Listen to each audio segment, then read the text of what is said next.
Welcome back to Talking to Teachers, presented by the CBA Digital Network. My name is Nico Ferrari, and I'm here with the Dean of Students, Mr. Villeta. Pleasure to have you today. Thank you so much for having me. Of course. Looking forward to talking to you. Yes, and I always like to start off the podcast by asking, what's your origin story here at CBA? Sure. When you talk about origin stories, I often think about either superheroes or supervillains. And so I'm not necessarily comfortable with that terminology. But in terms of what led me to CBA, it started first and foremost with CBA alums. My college roommate was friends with several different CBA alums, one of which was Mr. Roscoe, chairman of our science department. So I met him back in college.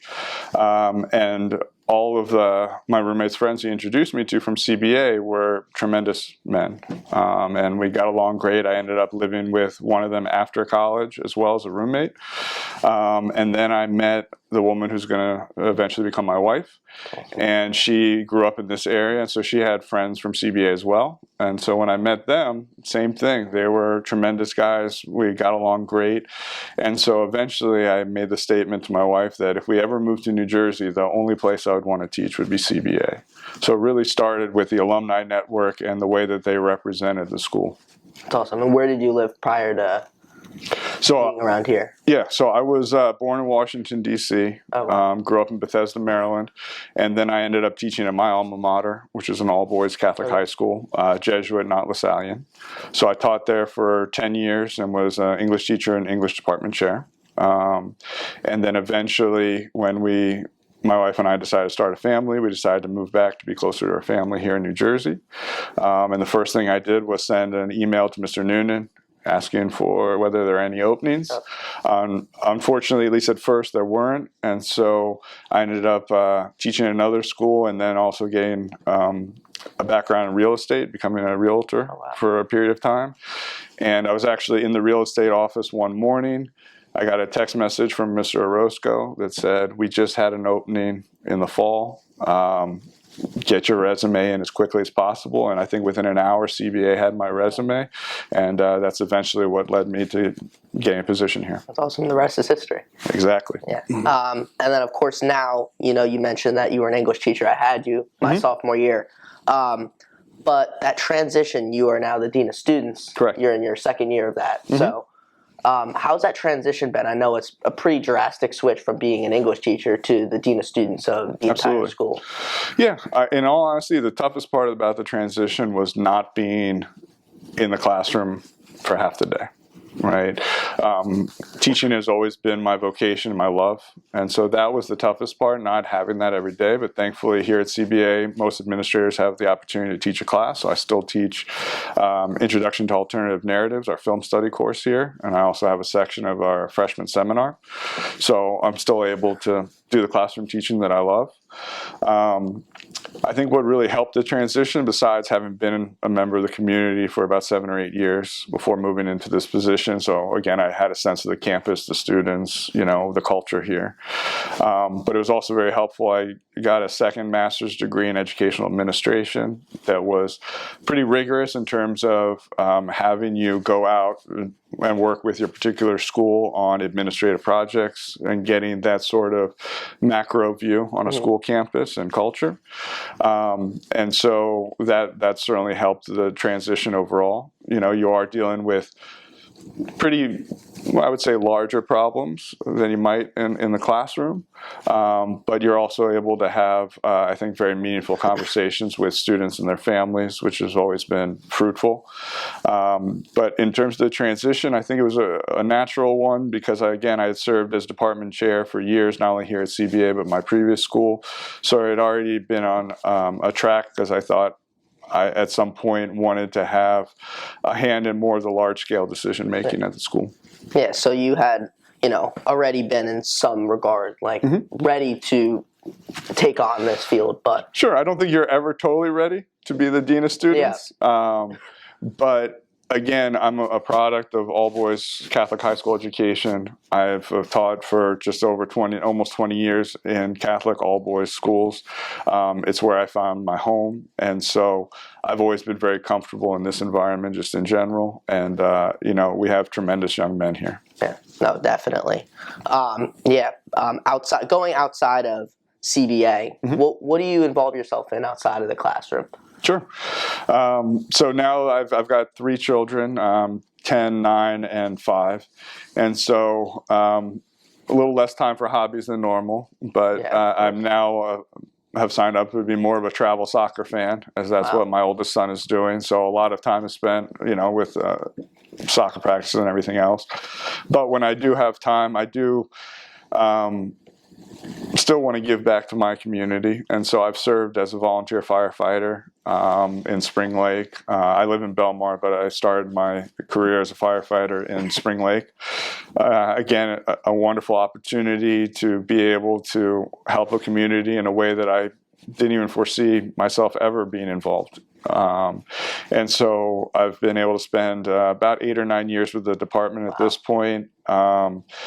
And it's been a tremendous way of getting to know the community and having a hand in, helping people sometimes who are having their worst days is often what we say in the fire department, right? They're not looking to call you when you come, right? And that was another thing, in all honesty, that helped my transition to being the dean of students. Because again, maybe it's not as drastic as a home fire or an issue, right? But you are sometimes dealing with people that are having a tough day, right? And you need to be able to communicate with them and put them at ease, even if a situation is a rough one. Yeah, I know, kind of like on the service aspect of that, of course, that's a really big part of CBA here with all the students. Personally, myself, I could not agree more with, trying to give back to the community as much as we can. Where we are, we're so fortunate to be, I'm fortunate to be where I am at CBA. Absolutely. And I just think it's so important to give back to the community whenever I can. One of the things I did going to Montana on one of those immersion trips, it wasn't even me giving back to the community. It was just opening my eyes. Honestly, they gave me insight about, how lucky I am. And just wanting to give back even more. Absolutely. And it's, again, the Montana trip in particular here is on my bucket list of things that I'd like to do. Yeah, I definitely try to get on that. I was lucky enough when I was in high school to travel to South Dakota, to the Lakota Native American reservation. And it was, again, a formative experience in my life.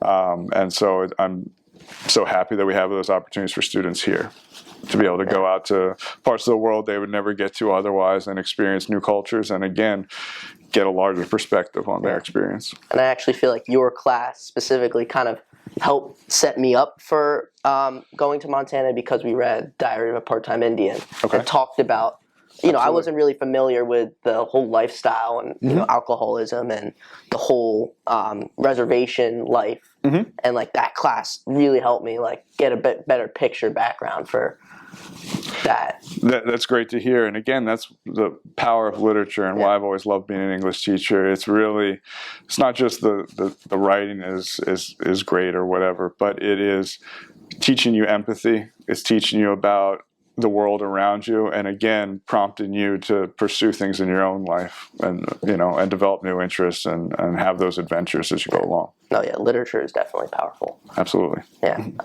And then, transitioning back to CBA, do you want to describe, you've been here for a while, what's your favorite memory that you can think of? Sure. At CBA? So, in terms of some of my favorite memories, a few of them would absolutely be anytime I've had the opportunity to lead a Kairos retreat with Mr. Meehan.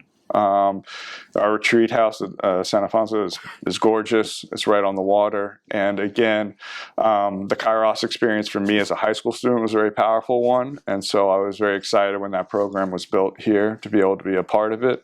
And so I've been able to go on a few different Kairos retreats, not only to give a talk, but work with students in our small groups. And each of those experiences have been extremely powerful overall. It's also been interesting lately, now that my children are older, bringing them to CBA events and creating memories for them and for me. And so, it's been a blast taking them to Pegasus productions, whether it's the musicals, a summer show, Percy Jackson, and seeing the tremendous work that our students do, but also watching my own children react and be excited and want to come back here and see more of what our students have to offer because they have amazing talents and skills.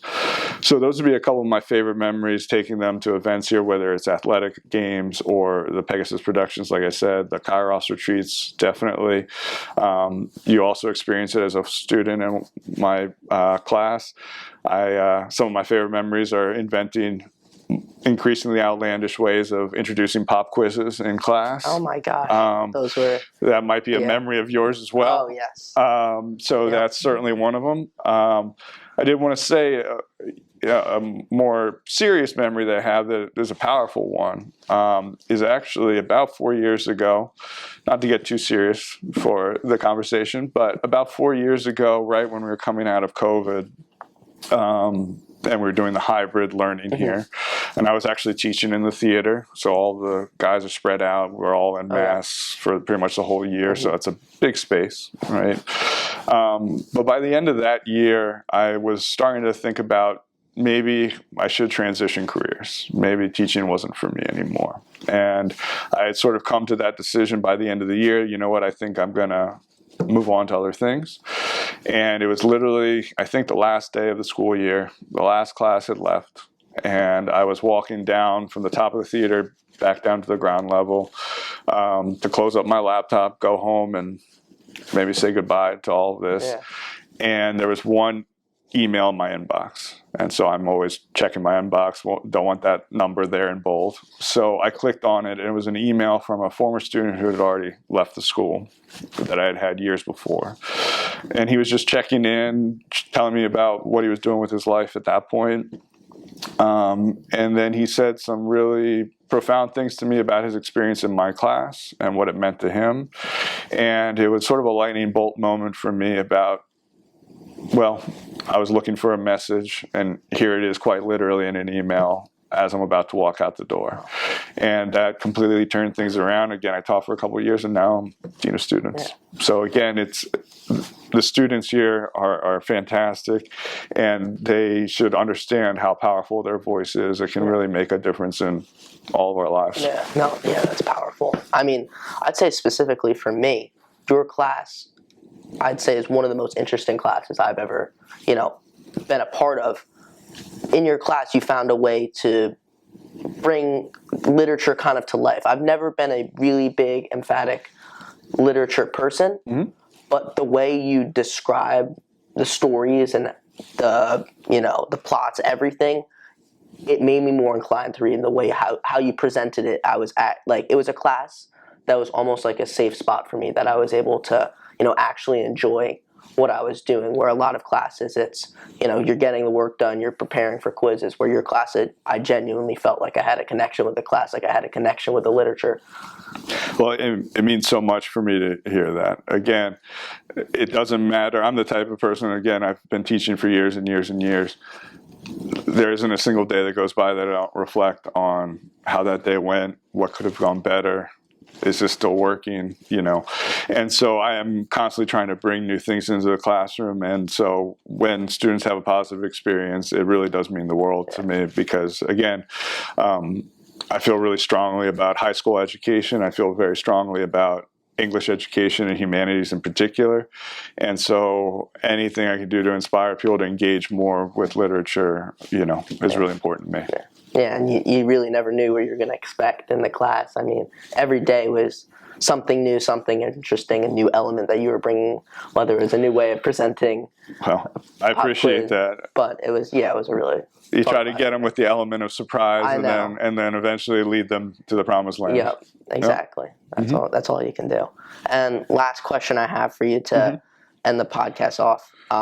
If you had to give any advice to the student body or faculty, what would that be? Sure.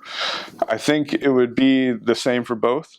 There's a lot of advice to be given, but I guess at the end of the day, the thing I came back to, and I brought it up today, this year at the beginning of the year with a lot of the talks that I gave to the classes during orientation, but is that it's really important to understand that God has created every single person, not just at CBA, but every single person in the world, for a purpose, and that purpose is much greater and much more important than just getting through the day, just getting through the week, just getting through a quarter. Right. And the beauty of a community like CBA and the beauty of life is that it is a journey where you're constantly discovering what your purpose is, rediscovering that purpose as you go along. And all the people that work here at the school in particular are focused on helping people find what that purpose is in their life, right?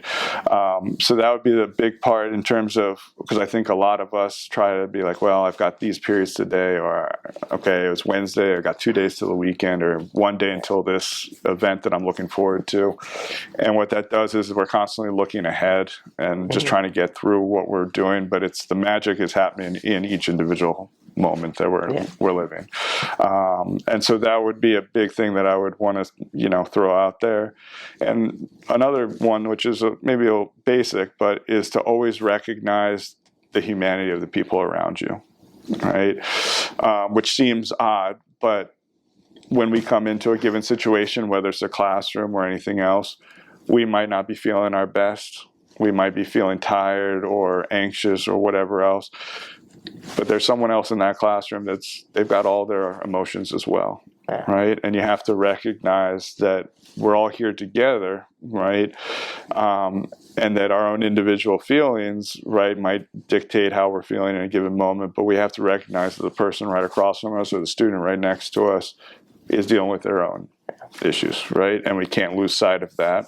And so the best thing we can do is to try and make people's lives a little bit lighter around us, whether it's through saying something in class, right, a smile, asking someone how they're doing, but always reaching out and checking on the people around you. No, I truly believe in that, other-centeredness of being, not focusing on yourself, but trying to help those around you. Because, nobody's perfect. Everybody has their own issues within their own lives. And I know specifically in my own life, I've become at points so self-centered where I haven't even had the ability to focus on those around me. And that's, a journey of myself that I've tried to overcome, trying to, focus on my siblings when they need help, or classmates in school if they need something.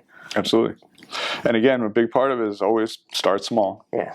Right? It means the world to someone when you say, hey, how's the day going for you? Right? Or you check in on that sibling, and how was school today?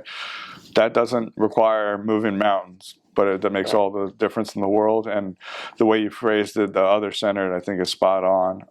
And it's easy to do with just simple phrases or a more selfless approach to the world. Yeah. But one step at a time. Absolutely. That's all we can do. That's all we can do. Well, overall, it was a really fun podcast. It was a pleasure to have you today. Thank you. And again, this is my first podcast. I hope it won't be the last, but I really appreciate you guiding me through the process. Yes, of course, always. That is all for now. We will see you next time. See you later.